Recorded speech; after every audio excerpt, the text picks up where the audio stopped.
Golden State Media Concepts Fantasy Football Podcast is your one-stop shop for fantasy football news and advice. Can't decide on who to draft on the first round? Going gaga on how to line up your team. We've got you covered. Traditional league, dynasty league, PPR league, IDP league, even daily fantasy football league. Join us as we break down all the questions of fantasy football. It's the Golden State Media Concepts Fantasy Football Podcast.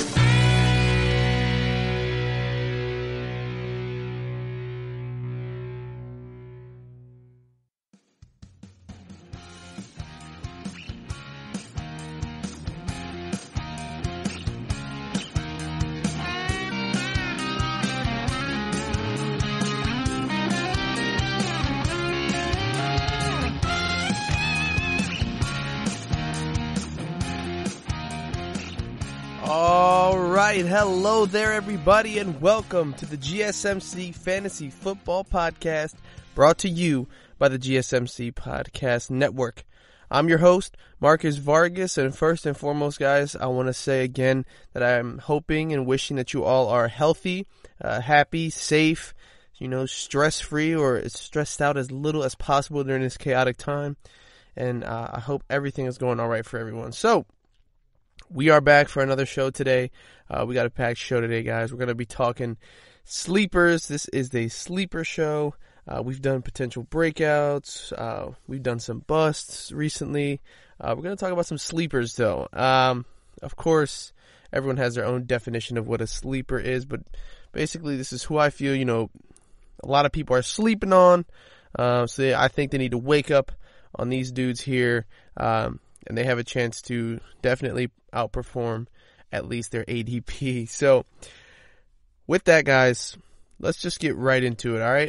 We're going to start with, like we always do with the quarterback position. And I don't have many here for you guys, but my first fantasy football sleeper for the 2020 football season, Matthew Stafford, of the Detroit Lions.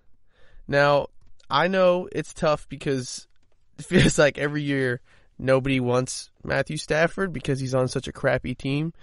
But, he's in Detroit. Kenny Galladay is also still in Detroit. And if we look at his numbers from last season, guys, he was on pace for his best career numbers.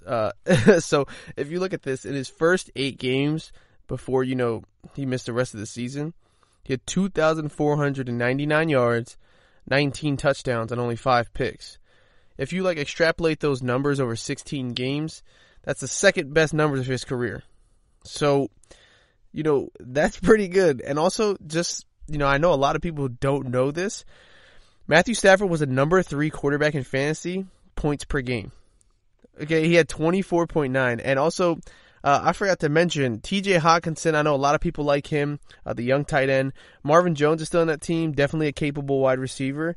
And Matthew Stafford, he likes to chuck it. He's got a good deep ball. So don't sleep on Matthew Stafford, guys. I know with the injury history and, the losing franchise that he's on, it's hard to sort of trust a quarterback like that in that situation. But, he has a good receiving core. He's not a bad quarterback. He started off last year phenomenally. And, if he's averaging 24, 23 points per game again next year, you're going to see a lot of success, especially if you wait on him and draft him super late because you're betting on everyone else to keep sleeping on him. This could be, a steal in the draft next season. So keep your eyes on Matthew Stafford. Wake up. Don't sleep on him. All right, for number 2, the fantasy football quarterback that I have at number 2 for sleepers of the 2020 football season, Daniel Jones, New York Giants. Now, guys, I've mentioned Daniel Jones previously here, and I talked about him as being, a potential breakout candidate. I just want to go over him again because I know everyone's going to sleep on Daniel Jones, just like, when he got drafted at number 6, nobody believed he should have been drafted there. I don't believe he should have been drafted there. I'm not going to sit here and pretend that I did. Excuse me. But, he averaged 19.4 fantasy points per game last season. That's not horrible for a guy that everybody basically was sleeping on and hating on for his draft position. It wasn't his fault he got drafted at so high. What was it, 6 overall? That's the Giants' fault. So, if anything, we should be hating on the Giants. I also think he has a lot to prove, right? In his second year, he's going to be the starter for sure. Eli Manning's not there. It's his team now, and he has a lot to prove, and he has to, basically show the Giants organization and the world that they were right in drafting him, and he's going to have to perform. I mean, of course, he turns the ball over way too much, but with 19.4 fantasy points per game, guys, that's not, completely awful. It's actually better than someone like Gardner Minshew last year, and I think he has a lot of potential. Like I mentioned before, Saquon, who catches a ton of passes. Evan Ingram, hopefully can stay healthy. Sterling Shepard, solid receiver. Darius Slayton, hopefully he can continue their production. And I believe Golden Tate is still there. So, don't sleep on Daniel Jones as much as you did last year. I understand. Understandably, people are sleeping on him last year. It made a lot of sense. But, we've seen him play, and if he can limit the turnovers, especially the fumbling, he can have a pretty solid season and surprise some people. So my second quarterback, that's going to be Daniel Jones of the New York Giants. Now, we're going to move on here, guys, to the next skill position. And we're going to move on to the wide receivers for sleepers for the 2020 football season. Now, the first one I have here is a Chief, and it's not just because he's a Chief, but it's because he's stuck in an offense with an embarrassment of riches. That receiver that I'm talking about here is Mecole Hardman. Now, last year, Mecole Hardman I wouldn't say, he broke out, but he definitely broke onto the scene as one of the top performing rookies of last season. And, he's on the Legion of Zoom. So, you just kind of got to give him bonus points for that. Last year, he averaged 20.7 yards per catch, which is pretty darn insane.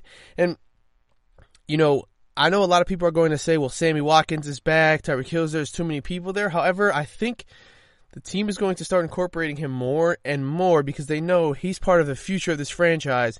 And Sammy Watkins, I don't know how much longer they're going to stick with him. So I think Mecole Hardman is definitely a guy people are going to be sleeping on. He's definitely not going to be drafted in the first 5 rounds, 6 rounds. So wait on Mecole Hardman, guys, and I think it'll pay off a lot for you. He has a lot of big play potential, guys, and basically when they're not bombing it to Tyreek, they're bombing it to Mecole Hardman. So definitely pay attention to him. His last season stats, I think he actually had more yards on the season than Sammy Watkins. Of course, I'd have to check that. I think maybe Sammy Watkins only had, 100 more yards than Mecole Hardman, the rookie. So I know we talk about Sammy Watkins being an integral part of the team and because he showed out during the playoffs in the Super Bowl.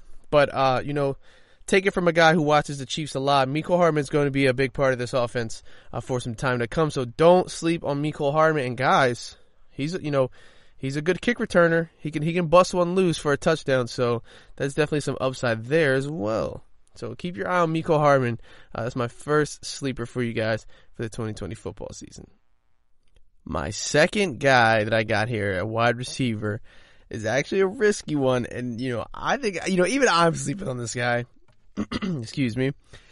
John Ross, Cincinnati Bengals. Now, John Ross has never really lived up to the hype of, having the 40-yard dash record.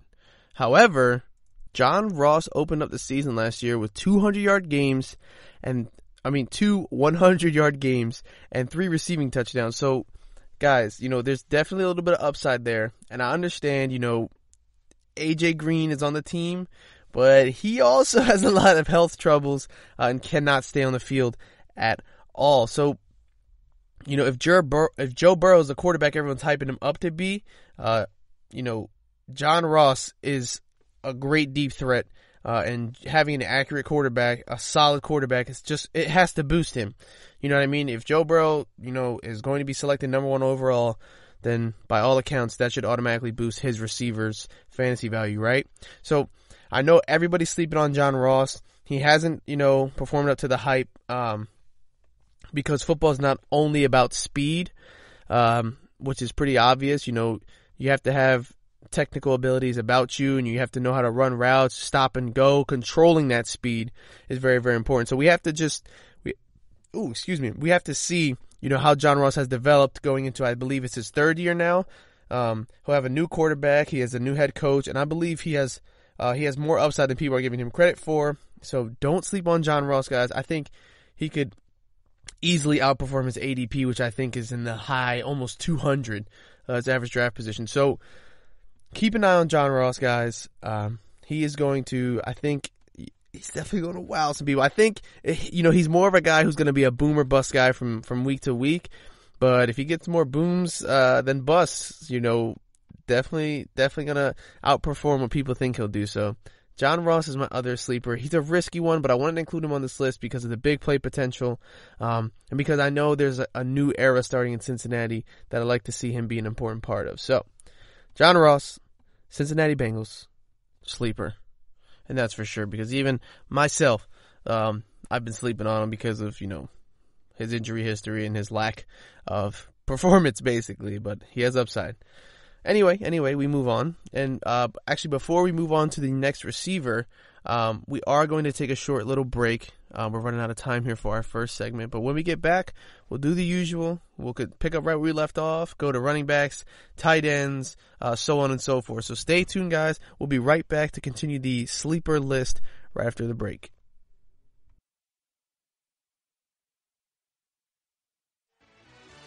Are you looking for the very best NFL and college football podcast? Then check out the GSMC Football Podcast. Get the latest football news both on and off the field. From the NFL Draft to trades to the rumor mill to the NFL Combines, they got you covered. That's GSMCpodcast.com/football-podcast. Get updates on college rivalries, game day insights, and much, much more. It's football talk the way you want it. This show eats, sleeps, and breathes football. Don't forget to like them on Facebook and follow them on Twitter. Visit GSMCpodcast.com for more info.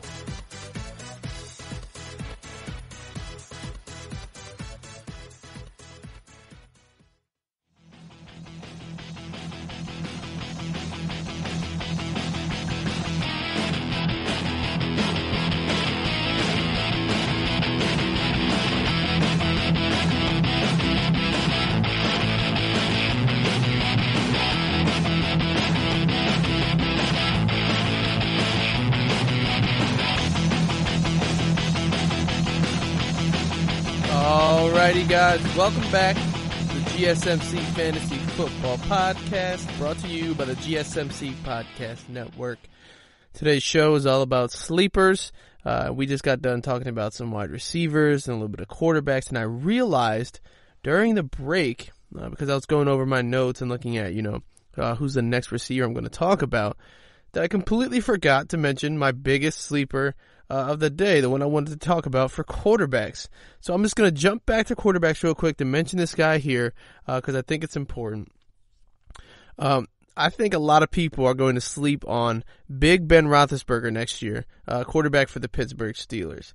Now, the reason why, well, no Antonio Brown, only Juju, and he's coming off of a major injury, and he missed the entire season. And also, Ben Roethlisberger's only getting older. And, unless your name is Tom Brady, a lot of people aren't going to believe in you if you're an old quarterback, right? So, now, the reason why I think you should believe in him is because he's not that far removed from a 5,000-yard season where he had 34 touchdowns and 16 picks. Now, the 16 picks is kind of concerning. However, that year, guys, he had 340 fantasy football points, which would have put him at second last year. So, Ben Roethlisberger still has the potential. He's still a good quarterback, and he still plays for a team with capable receivers. Yes, he's 38 years old.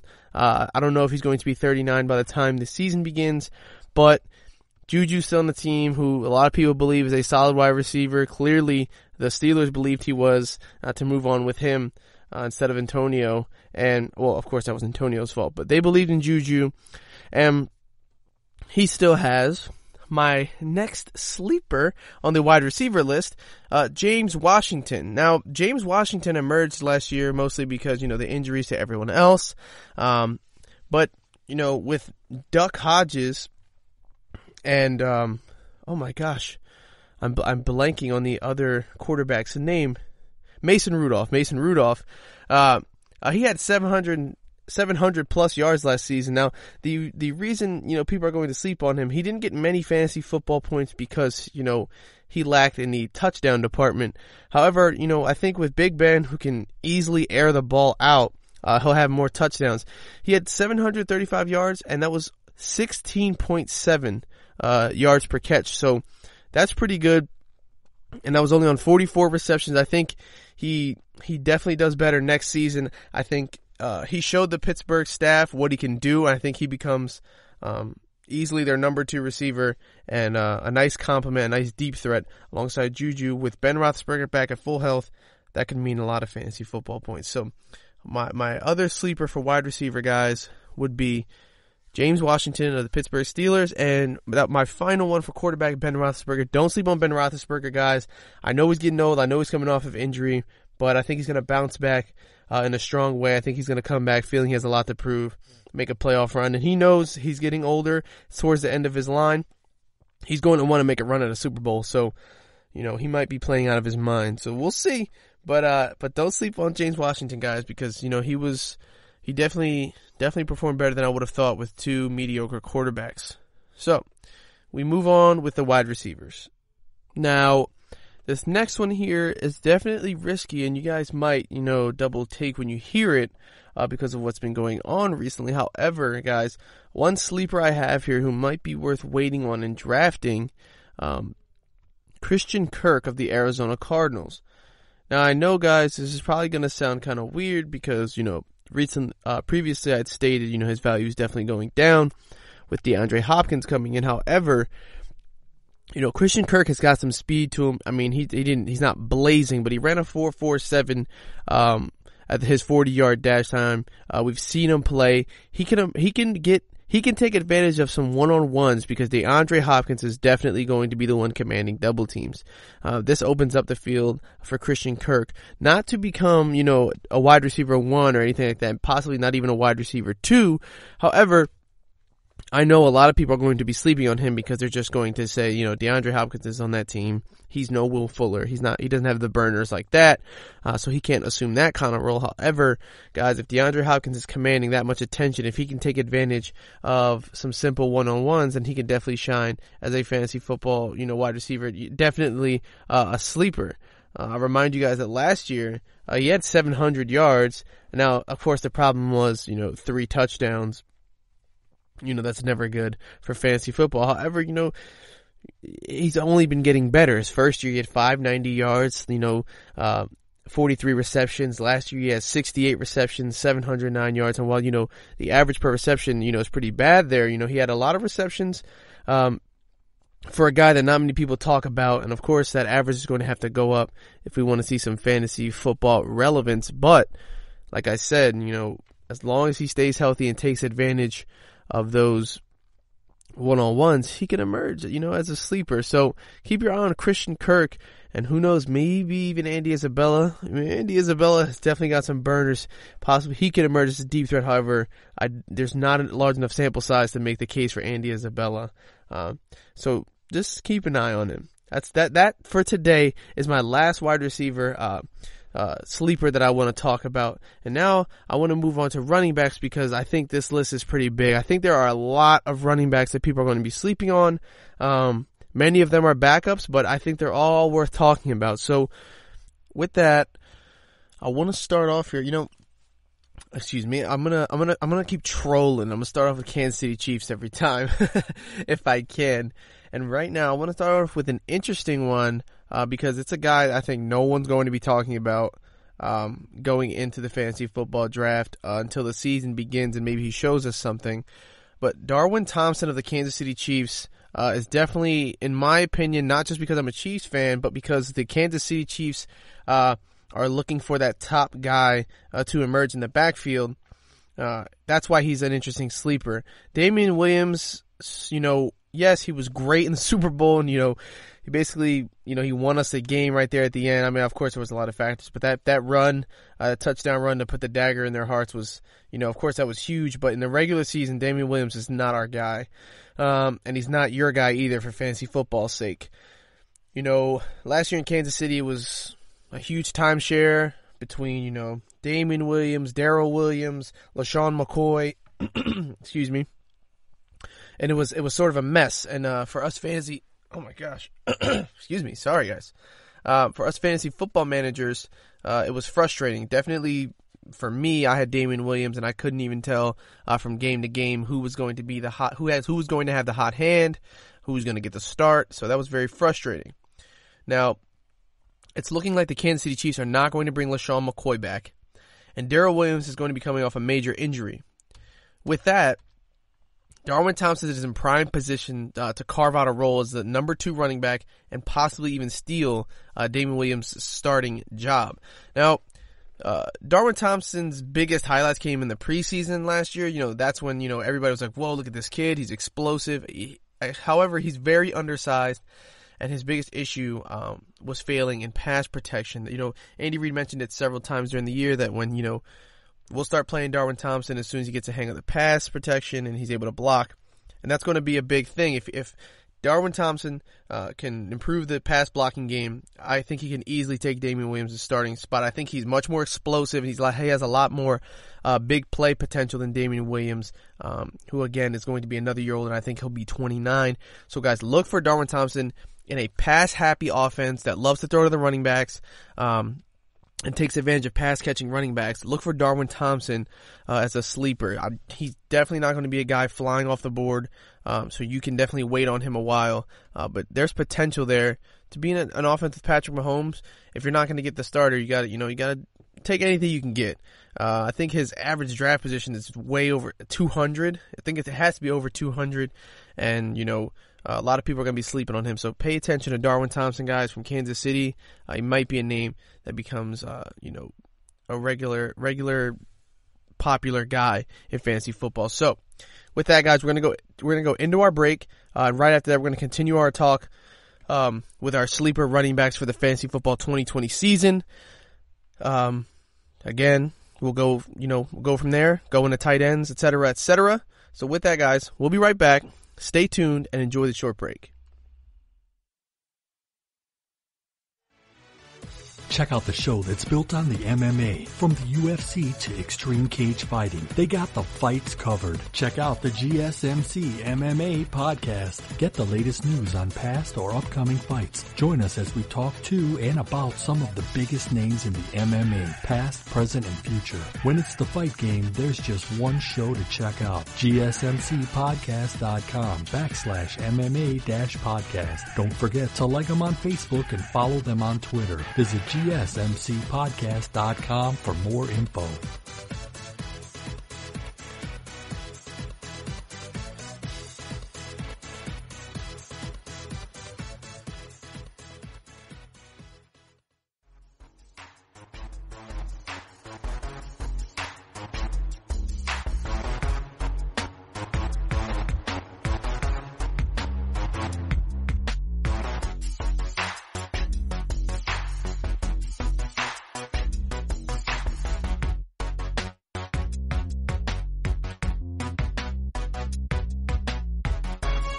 Alrighty, welcome back.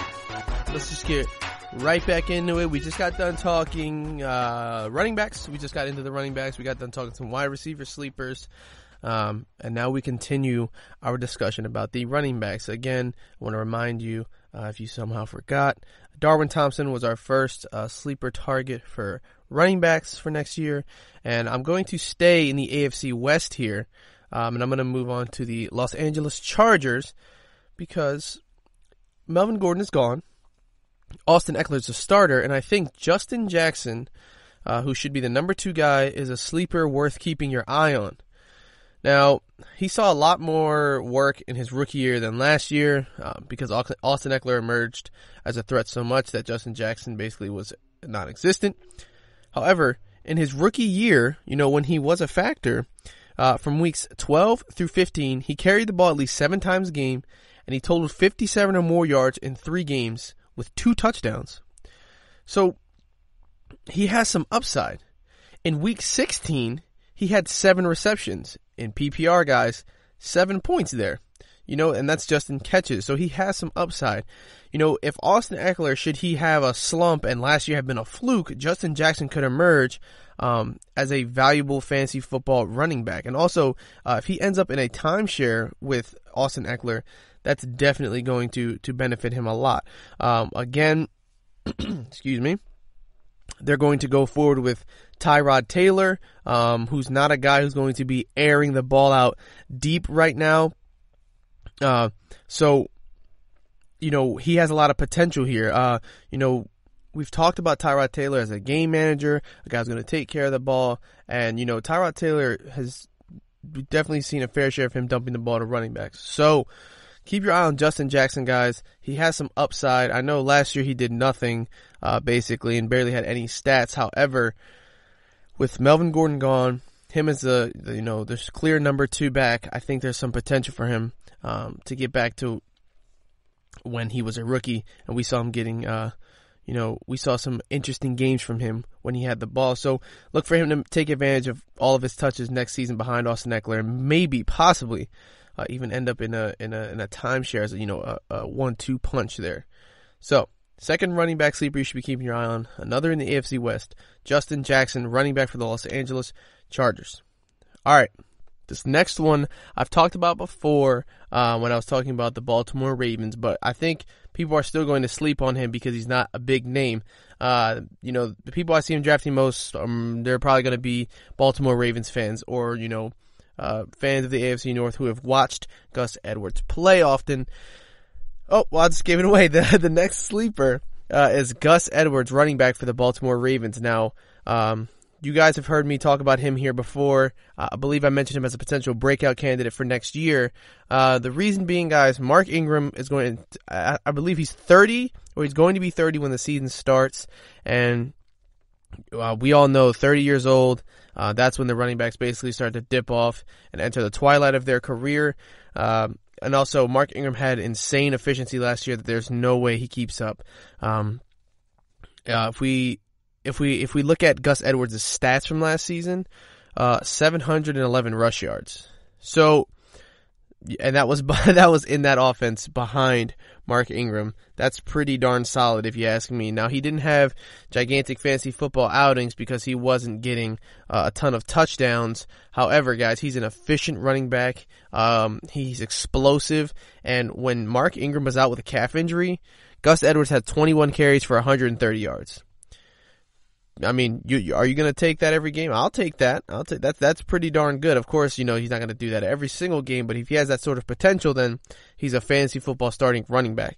Now, the only issue with him is that he doesn't do much in the pass game. And so, should Mark Ingram decline or not be used as much, Justice Hill is probably going to take more of the passing back role. But Gus Edwards is a very efficient guy, and if he's getting goal line touches, he can be a very reliable fantasy football running back.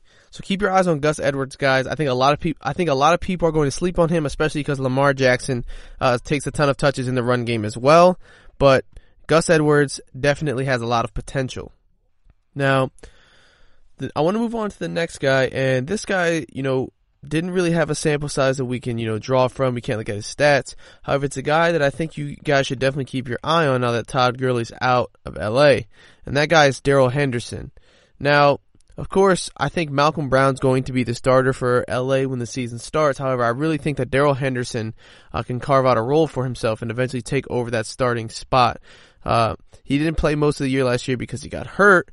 However, he has a lot of upside, and I think, when the season begins, it's not going to be, Malcolm Brown's team. He's nothing elite. He's nothing very special. So I think as long as he's healthy when the season begins, they're going to start in a timeshare. It's just that sort of 1-2 punch that we've seen become common in the NFL.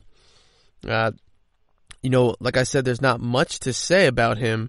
However, other than, he was a promising rookie who had upside. I know a lot of people talked about him as a sleeper last year because of Todd Gurley's injury issues. However, we know what happened there. Todd Gurley ended up playing more than people thought.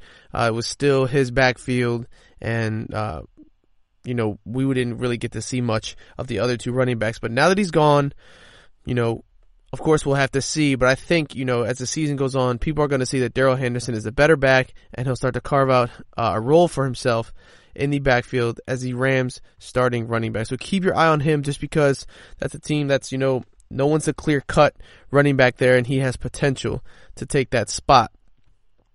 Now, for the last running back today that I wanted to talk about here, I want to talk about the Philadelphia Eagles. And I know I've spoken about Miles Sanders potentially breaking out, being that number one guy. However, this sleeper, he's going to be a guy, he's not going to be an RB. He might be a flex. He's not going to be a guy that's going to be getting you a ton of points every week. But Boston Scott of the Philadelphia Eagles is going to be probably the number 2 running back in Philly behind Miles Sanders. Now, and last year, he had 3 games with at least 6 catches in the final 4 games of the season. And over that span, he had 23 total catches on 25 targets. In 3 of his final 4 games, that's 12 PPR points. So that's not that bad. And I think if you wait on him towards the end of the draft, this could possibly be a steal. Now, of course, he's going to have to, we're going to have to see that on a more consistent basis, and it's going to be hard with Miles Sanders possibly being the clear-cut back. But as we've seen in Philly recently, they're constantly going with a 1-2 punch. If they keep going with that mindset, of course, you'd have to devalue Miles Sanders, but Boston Scott will become, one of the more intriguing sleepers of the Fantasy Football 2020 season. So keep your eye on him as well. So with that, guys, we're going to take a short break, and when we get back, we'll move into tight ends. There's not many because, like I said, very scarce position. But maybe we'll also dive into some sleeper defenses. So with that, we'll go into a short break, and we'll see you guys very soon here. We'll be right back. Check out the show built around the women of MMA. From the UFC to the extreme cage fighting, we got the fights covered. Listen. It's the Golden State Media Concepts Women's MMA Podcast. The latest news of upcoming fights, discussions of previous matches. Join us as we talk to and about the biggest names in women's mixed martial arts. Past, present, and future. When it's the women's fight game, you know where to listen to. The Golden State Media Concepts Women's MMA Podcast.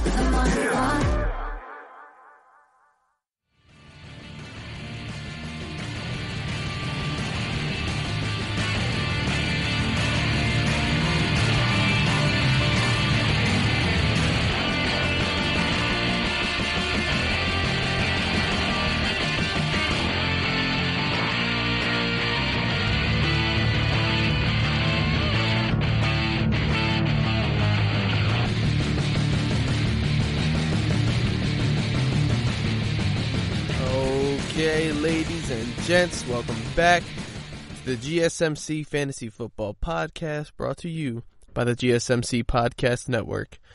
All right, like I said, we're going to continue with our sleeper list here, and we're moving on now to tight ends. Of course, this list is typically short whenever we do rankings or lists of any kind, and that's no different today. But let's go for it. We're going to start here with America's favorite team, guys, the Dallas Cowboys, and their tight end, Blake Jarwin. Now, I really, really like Blake Jarwin as a sleeper here. I don't think enough people are talking about him. He signed a 3-year extension worth up to $24.5 million, so they're investing in him as their tight end for the near future. And Jason Witten's gone, so we know that he's the top pass-catching threat at tight end for them, clear-cut number 1 guy.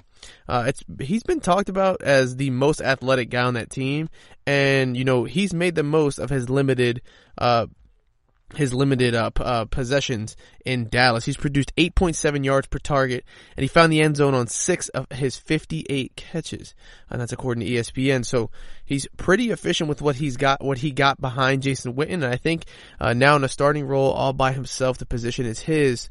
He could see a significant jump in fantasy value. Now, he was a top 30 tight end, which, basically is completely irrelevant.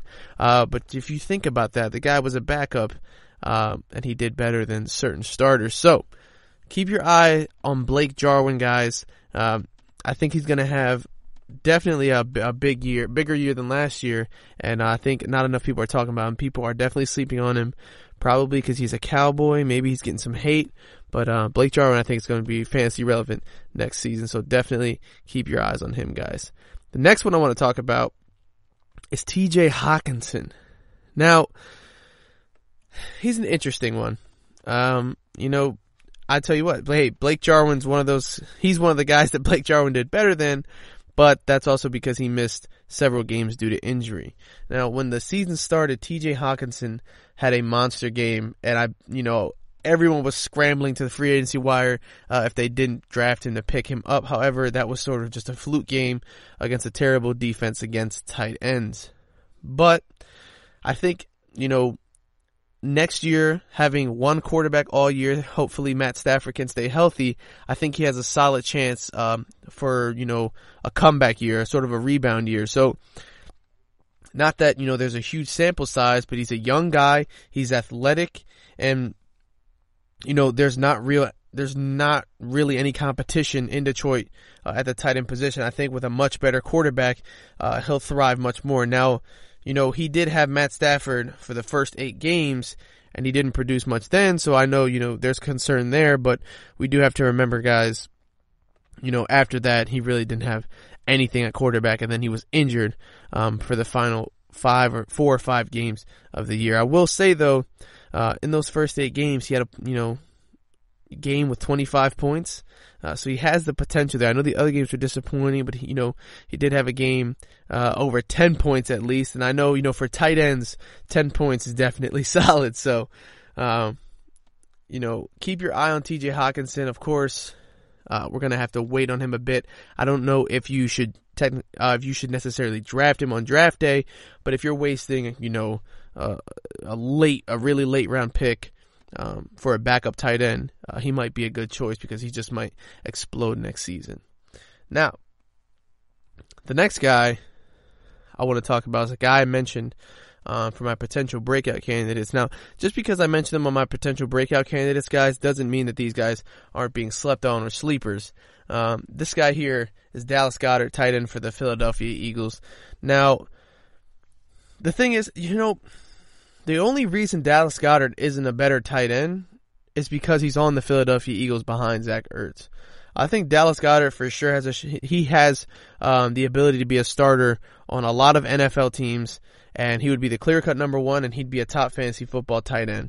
Behind Zach Ertz last year, he averaged 10 fantasy points per game. I'll take that every week for a tight end. Trust me, when I'm going out there and my tight end's getting 6 points, 4 points, 5 points, I'll take 10 any day of the week. Last year he had 87 targets and 58 receptions, 5 touchdowns, and 607 receiving yards. So, look for this guy to, outproduce where people are putting him. I mean, he did it last year as well. People are going to rank him where he is because of Zach Ertz, but I want to remind you guys, he finished as a top 10 fantasy football tight end as a backup. So take that however you want to take that. I think he's being slept on. I think he's going to be an excellent addition to your fantasy football team, and you won't have to pay much for him. So keep your eye on Dallas Goedert, guys. I think he's going to be very, very interesting. I think he'll be the best out of this list. He'll perform the best next season, even though he's not even a starting tight end like these other guys. So with that, we move on. And now I want to talk about a young guy. He definitely, is not on people's radars. And honestly, for pretty good reason, he's on the Carolina Panthers. Ian Thomas, guys, he's one that I'm interested in just because, he's taking over that starting role for Greg Olsen, who's now not there. But Ian Thomas, not that he's, some crazy explosive tight end, but he's an athletic guy. And, when he took over for Greg Olsen, there was some potential there.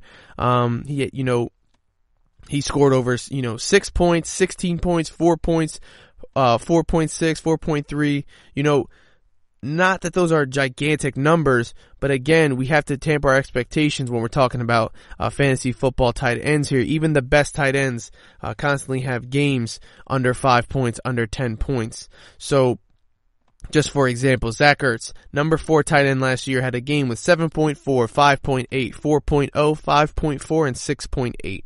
So it's not uncommon to have these really, really low numbers at the tight end position. Darren Waller, top 3 guy, 7.9, 7.2, 7.0, 7.1, 7.7. So just because you have under 10 points doesn't necessarily mean you're a terrible fantasy football tight end. The position just doesn't garner that many points if your name isn't Travis Kelce, George Kittle, or Zach Ertz, essentially. Of course, there's other guys now like Mark Andrews and Darren Waller, but it's a very scarce position. So keep your eyes on Ian Thomas, guys. I think Teddy Bridgewater is a better quarterback, a much more accurate quarterback. I think Ian Thomas being, the top guy there, as long as they don't sign a clear threat for the number 1 position, he can emerge as an interesting replacement for Greg Olsen, a tight end who was phenomenal throughout his career there. And I think, if they want to find their replacement now, then you definitely want to look at Ian Thomas and Teddy Bridgewater at quarterback. So, with that, I'll move on to my last sleeper tight end for the fantasy football 2020 season, and that is Jack Doyle of the Indianapolis Colts. Now, this is like a borderline sleeper. I don't know if we can necessarily call him a sleeper. After Eric Ebron wasn't re-signed, I immediately put Jack Doyle up on my list as a guy who's going to perform pretty well at the tight end position last year. He had six or 7 games over 10 points. He had a 19-point game, and he was consistently scoring at least 5 points for a lot of his games, or close to 5 points. So, not necessarily, the best, but he's not horrible. And I think now with Eric Ebron gone, it's his position. He's going to be the clear-cut number 1 tight end. And, Phillip Rivers was a guy who was working with Hunter Henry, a guy who was a very productive fantasy football tight end before the injuries. And when he came back from injury, he was also productive there, too. So Phillip Rivers likes the tight end position. I think Jack Doyle has a lot of potential next year to surprise a lot of people and prove the Indianapolis Colts that they made the right investment betting on him and not Eric Ebron. So definitely keep your eyes on Jack Doyle, guys. I think he's a very interesting guy that people are sleeping on, and I think it's just because he's on the Colts, and Phillip Rivers is his quarterback who throws a lot of interceptions. But with that, guys, that is it for our list of fantasy football sleepers for the 2020 football season. Of course, I'm going to keep updating this, and I'll add some people as the show goes on. We do other episodes, some guys I might have missed. So guys, I think about, after certain moves happen, certain signings happen, people that, there's always more and more sleepers that get added onto the list. So we'll do, our 2.0s and our 3.0s and so on and so forth. So with that, guys, let's get into the break. And when we get back, we're going to talk about the Houston Texans and the dysfunction going on there. So enjoy the break, guys. We'll be right back. Are you looking to get your college football fix? Looking to get the latest news on your favorite school's team? The GSMC College Football Podcast is your ticket to all things college football. Join us as we talk college football from the national championship, the college rivalries, the bowl game, to the Heisman Trophy. To which conference is the best? We've got you covered for the Big Ten, SEC, Big 12, the Pac-12, ACC, and everything in between. Download the GSMC College Football Podcast on iTunes, Stitcher, SoundCloud, Google Play, or anywhere you find podcasts. Just type GSMC in the search bar.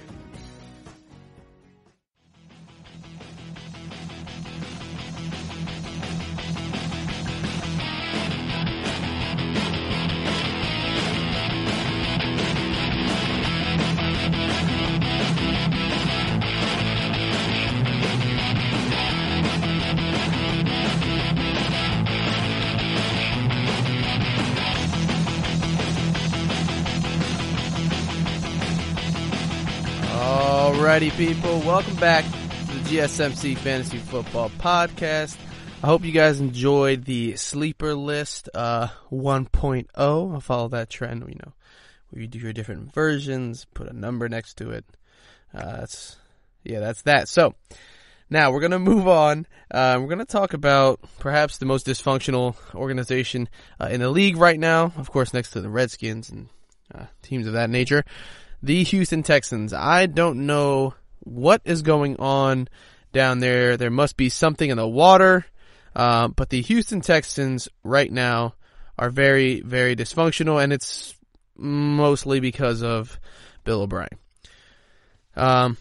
Also because of their owner, who is letting Bill O'Brien do this, because at the end of the day, when you own the team, the buck stops with you, so you can stop these crazy things from happening. Now, we've already talked basically endlessly about the huge mistake they made letting DeAndre Hopkins go. But we haven't really talked about Bill O'Brien, and today I know people have touched on it already, and it's sort of old news at this point, but I didn't really give my opinion on, some of the reasons that came about why Bill O'Brien decided to trade DeAndre Hopkins. Now, Bill O'Brien doesn't deserve his job.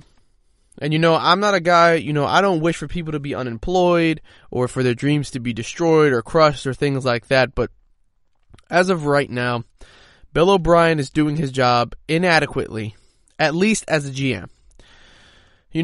From a coaching standpoint, there have been several problems. People question his strategies, and me as a Chiefs fan definitely question his strategy when he goes for that fake punt that ends horribly in the divisional round. You all remember that.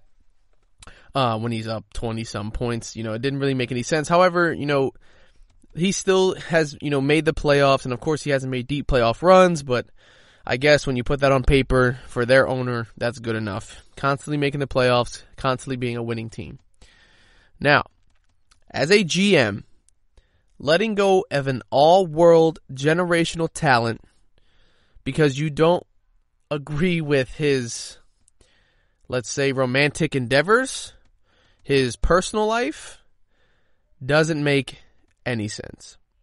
Now, it came out that Bill O'Brien made a comment about DeAndre Hopkins bringing his, quote, baby mamas around the facilities.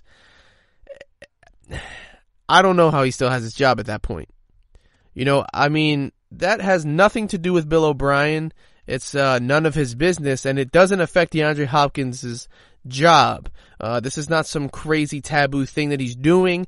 He's not doing anything illegal, and who knows for what reasons he might have been with several women, why those things didn't work out that way. That's all personal. That's DeAndre Hopkins' business and his life, and it's nothing for Bill O'Brien to be judging and commenting about when speaking with DeAndre Hopkins. Those are the mothers of his children at the end of the day, and that's something clearly that Bill O'Brien does not understand. And it's very inappropriate and sensitive to say, I don't want you bringing your baby mamas around. There's a very negative connotation to how that all sounded. So, just moving on from that, you let go of him because of that, and because you didn't want to pay him because he was asking for a pay raise while he still had a couple years left on his contract. This is a guy who, almost more than any other receiver in the NFL, deserves that pay raise. This is not some wild claim that he's making that he's, a player that he's not. DeAndre Hopkins is arguably the best receiver in the NFL.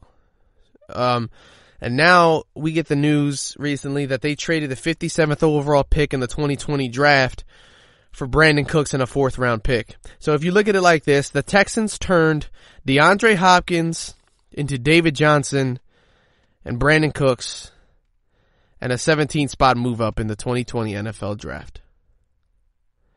What? Come on. It really doesn't make any sense. There's no one campaigning for David Johnson. Brandon Cooks, listen guys, all respect to Brandon Cooks. He's a capable guy.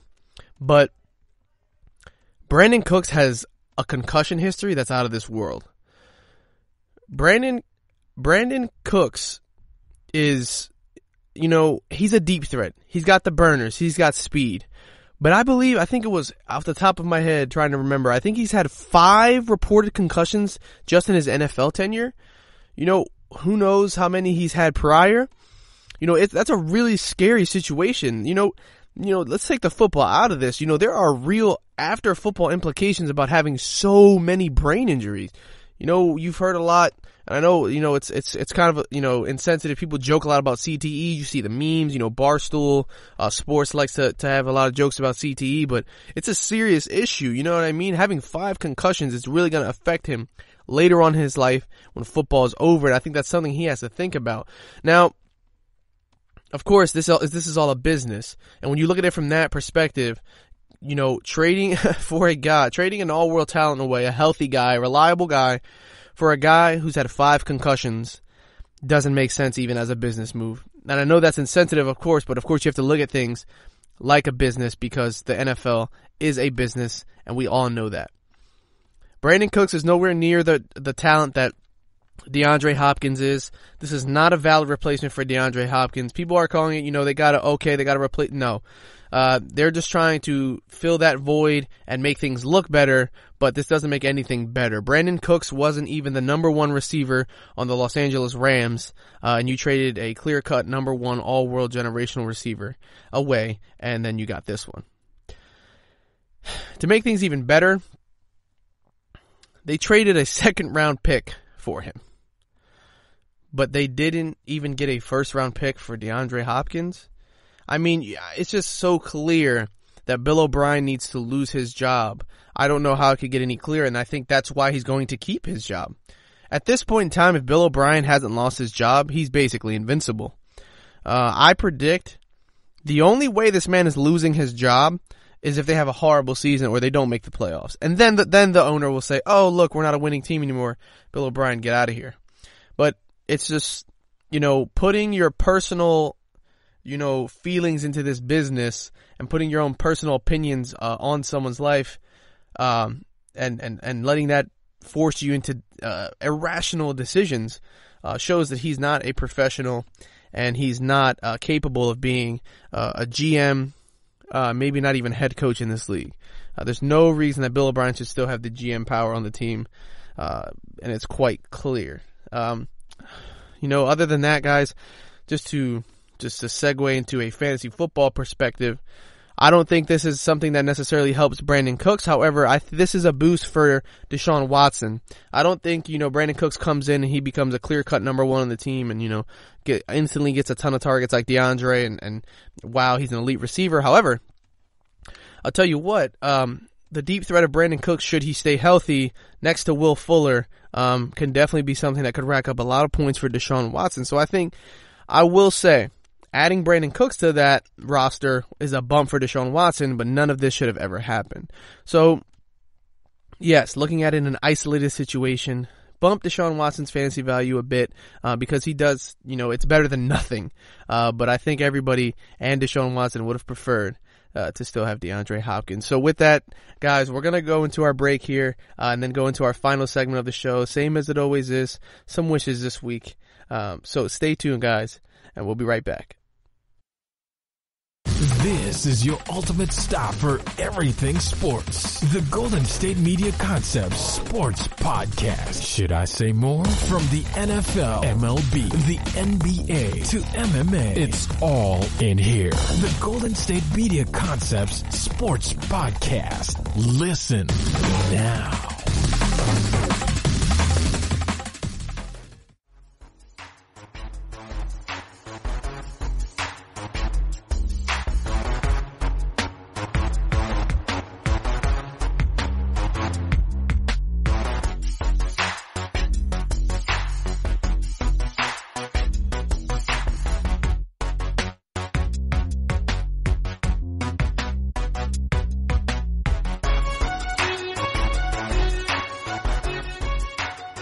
Alright, guys, we enter the final segment of the show today. It's the same as it always is. Marcus's 3 wishes. Yes, so let's get right into it. And today, guys, man, actually, I'm going to do a little different. I'm not even going to start with a wish today, because if it was a wish, it's just going to be the same that it's been in the past 2 episodes. So I just want to talk, and hopefully you guys listen. So we'll see how this segment goes. If I can fit a wish in at the end, I will. But of course, as there's been for the past 2 episodes, there's something more important to talk about. Now, it's actually sort of unbelievable here, guys, but recently TMZ reported about Dak Prescott, quarterback of America's favorite team, throwing a party at his house. Now, I mean, it's just getting more and more disappointing. Of course, when you read things on TMZ, media tries to glorify certain things.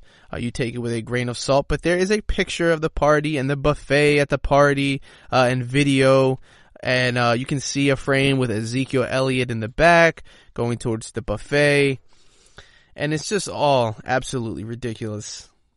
Now, it's just clearly Dak Prescott, Zeke Elliott, members of the Cowboys organization, those guys who went to work out, are not living in the same year and time that we're living in.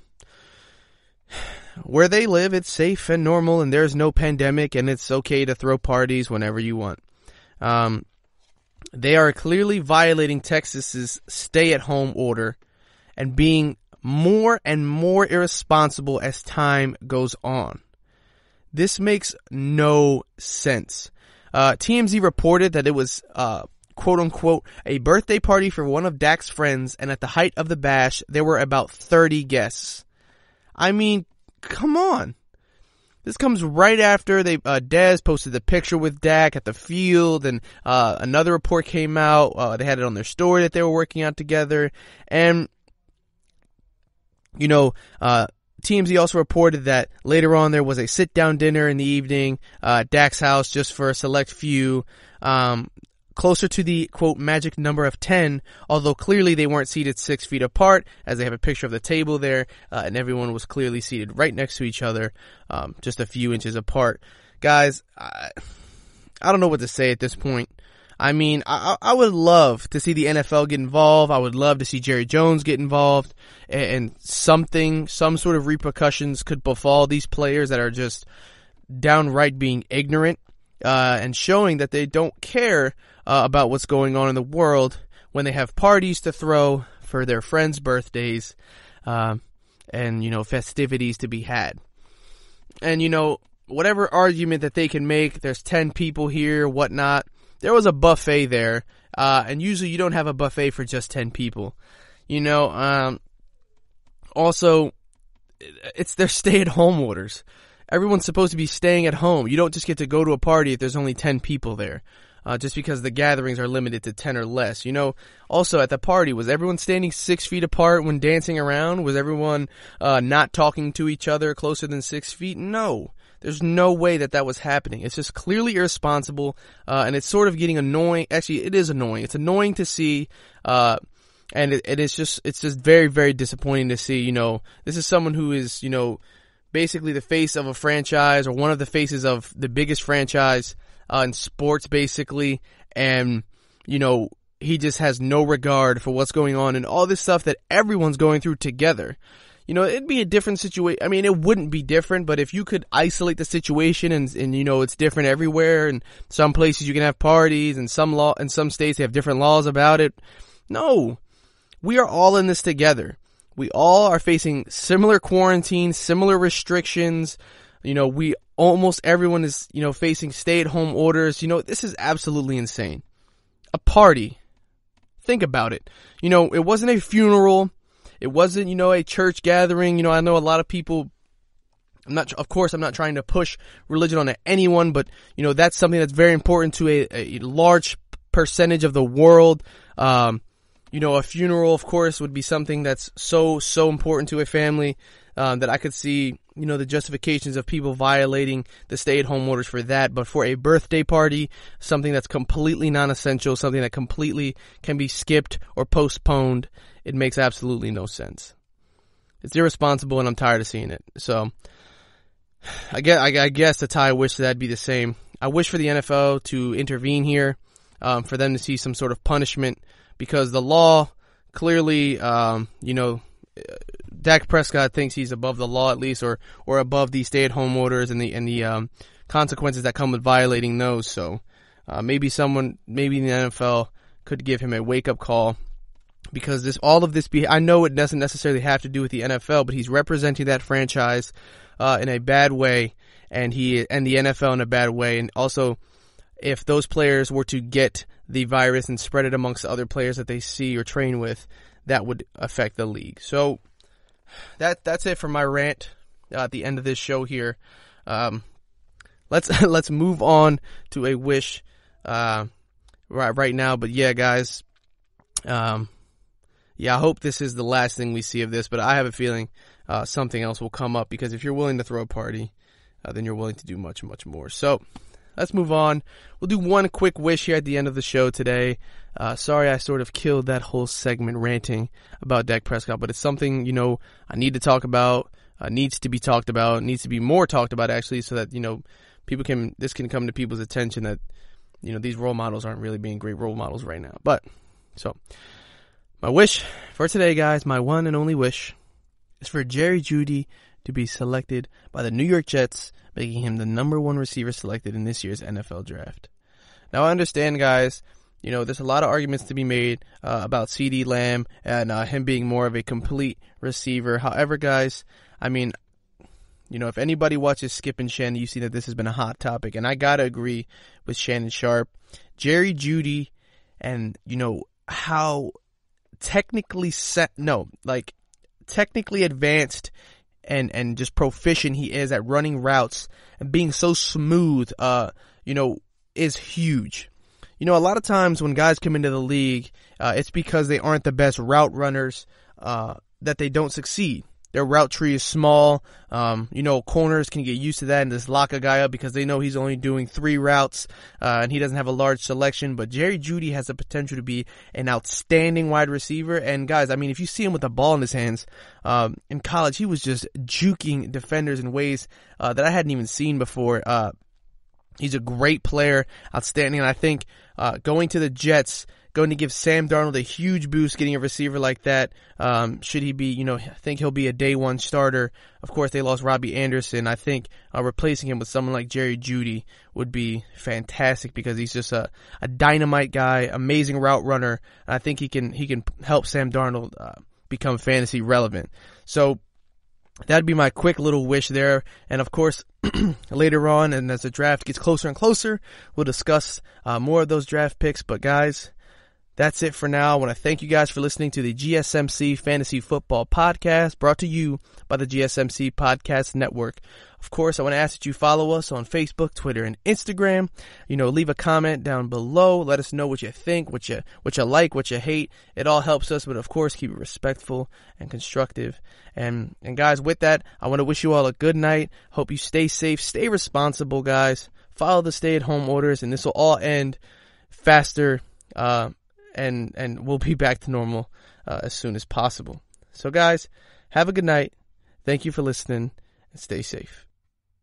You've been listening to the Golden State Media Concepts Fantasy Football Podcast, part of the Golden State Media Concepts Podcast Network.